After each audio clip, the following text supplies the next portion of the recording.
We've waited long enough, since 2019 to be exact, when the original GoPro Max shook up the 360 cam scene. While the Hero line evolved year after year, the Max stayed MIA. Until now. GoPro has finally broken the silence with an official teaser of the Max 2. And this isn't a blurry, shadowy leak. It's the real thing, straight from GoPro's X account in July, signaling that watch is closer than ever.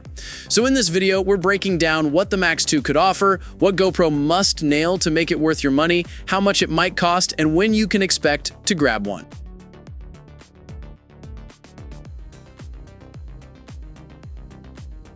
Let's kick things off with that teaser.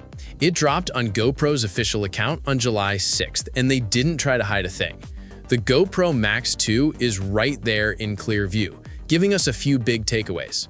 For starters, it's sticking with the familiar dual-lens 360 layout, one lens on each side, but this time the design looks noticeably slimmer and cleaner.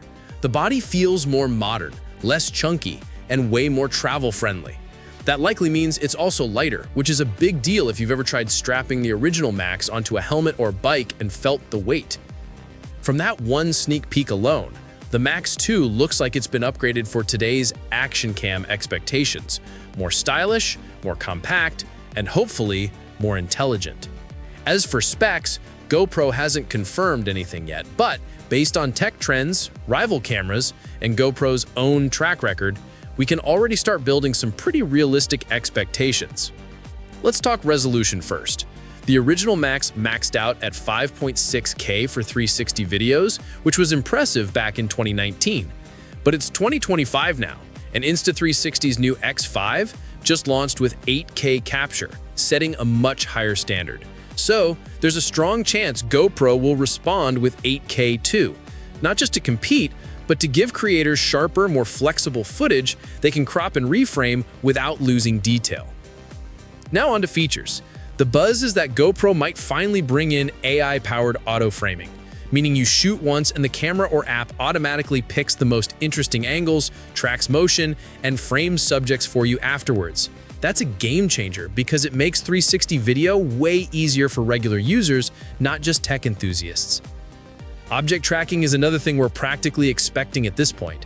Set a subject and the camera keeps it centered, whether you're chasing down a mountain trail or filming your kid in the backyard. And when it comes to stabilization, GoPro basically owns that space. The first Max already had impressive stabilization, so naturally we're expecting the Max 2 to take it up another notch. Think of hypersmooth, but re-engineered for 360. That's what we expect here. Smoother, smarter stabilization made for high-motion sports and fast-moving shots. There are also rumors of new cloud-based editing tools, which fits perfectly with GoPro's push towards subscriptions. Imagine automatic cloud backups, instant highlight reels, and quick edits done without pulling everything onto your phone. That's the kind of ecosystem upgrade that makes the Max 2 easier to use every single day. Now, stepping back for a moment, yes, hardware still matters in 2025, but the real competition is happening in the software. Insta360 is already miles ahead on that front with a stacked, beginner-friendly app. So GoPro needs to hit back hard with its own software experience. We're talking smooth tracking, effortless reframing, smart one-tap edits, and maybe even voice-guided editing in-app.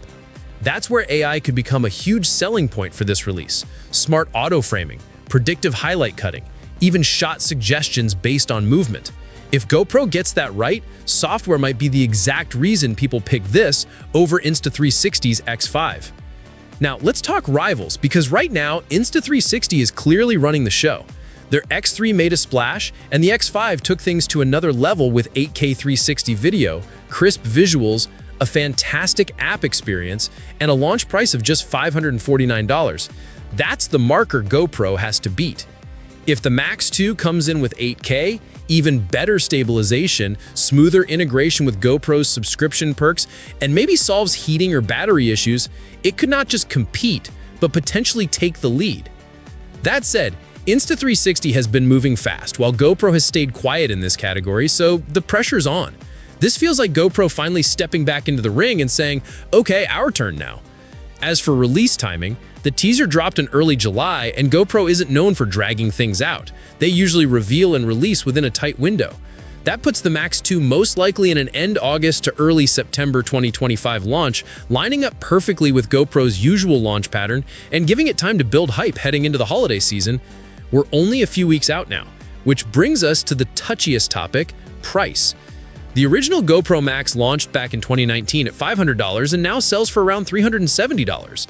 Early whispers suggest the Max 2 will land in that same ballpark, roughly $400 to $500. If GoPro really does deliver true 8K, top-tier stabilization, and smart AI features within that range, that's a direct shot at Insta360's X5, which cost $549. Undercutting the X5 by $50+ would be a bold move and a clear sign GoPro wants this in the hands of everyday users, not just pro filmmakers. So where does that leave us? The Max 2 looks less like a basic spec refresh and more like GoPro's comeback statement in the 360 game. It shows they've been quiet for a reason, watching, learning, and waiting to strike with something legitimately competitive. We still don't know everything, but if GoPro delivers, this could easily become the 360 camera everyone wants, from action lovers and vloggers to parents and travelers. Thinking of trying 360 video or upgrading from your old Max? Might be worth holding off just a little longer, because if GoPro sticks the landing, this could be one of the most exciting camera drops of the year. Thanks for watching. Let me know what you think about the Max 2 in the comments below. And if this helped, don't forget to like and subscribe for more camera news and reviews.